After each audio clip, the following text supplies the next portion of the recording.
Hello and welcome to Pushing Back, Ukraine Daily Brief. As the war enters its 715th day, these are the main developments from the past 24 hours. Russia has lost approximately 393,290 troops in Ukraine since the beginning of the war, the General Staff of Ukraine's armed forces reported. The number, which has not been independently verified, includes 910 casualties over the past day.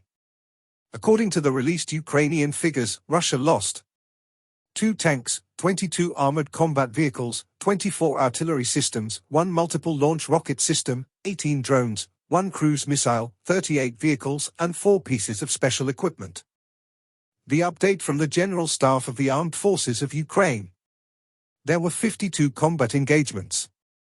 The occupiers launched a total of 13 missile and 54 airstrikes, carried out 37 multiple launch rocket system attacks at the positions of Ukrainian troops and various settlements. The Ukrainian Air Force launched airstrikes on 7 concentrations of troops, weapons and military equipment of the occupiers. The Ukrainian missile troops hit 2 ammunition depots and 2 artillery systems of the Russian invaders. In its latest intelligence update, the UK's Ministry of Defence highlighted an explosion at a Russian missile factory in central Russia.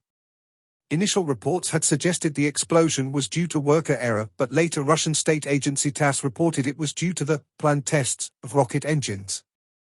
In its latest intelligence update, the Institute for the Study of War. Russian President Vladimir Putin attempted to use an interview with American media personality Tucker Carlson published on February 8 to present to a wider Western audience a long-standing Kremlin information operation that falsely asserts that Russia is interested in a negotiated end to its war in Ukraine. Putin illustrated throughout the interview that Russia has no interest in meaningful or legitimate negotiations, however, and that Putin still seeks to destroy Ukraine as a state. Putin also displayed his overarching hostility towards the West and falsely accused the West of forcing Russia to attack Ukraine. Putin also attempted to use the interview to absurdly reframe Russia as the wrong party and not the initiator of Russia's unprovoked war of conquest against Ukraine. Putin continued attempts to justify Russia's invasions of Ukraine in 2014 and 2022 as responses to Ukraine's and the West's actions in order to defend his long-standing calls for regime change in Kiev and Ukraine's demilitarization or denazification. Ukrainian President Volodymyr Zelensky replaced General Valery Zaluzhny with Ukrainian Ground Forces Commander Colonel General Alexander Syrsky as Ukraine's commander-in-chief on February 8, as part of wider military leadership changes. Such changes are normal for states engaged in a protracted war. Ukrainian and Russian forces conducted a one-to-one prisoner of war (POW) exchange. The Ukrainian main military intelligence directorate reported that it recently conducted a cyber attack against the Russian Ministry of Defense, preventing Russian forces from automatically operating an unspecified number of likely first-person view drones. Some Russian and Ukrainian sources claimed that Russian forces are using Starlink in occupied Ukraine. Ukrainian forces recently made confirmed advances near Kreminna, and Russian forces recently made confirmed advances near Kreminna, Avdiivka, and Donetsk City.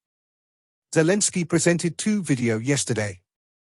Firstly, a new management team takes over the leadership of the armed forces of Ukraine. He thanked General Zaluzhny for 2 years of defense. He also offered General Zaluzhny to continue to be part of the Ukrainian state team. Conversations with commanders of various levels, and Colonel General Alexander Syrsky has been appointed as Commander-in-Chief of the Armed Forces of Ukraine. He also confirmed a new type of forces is being created in the structure of the armed forces, the Unmanned Systems Forces. In his second video he spoke about another 100 Ukrainian warriors returned home from Russian captivity. Most of them are defenders of Mariupol and Azovstal. He extends his gratitude to everyone around the world who assists us, particularly the United Arab Emirates. Thanks for following today's updates.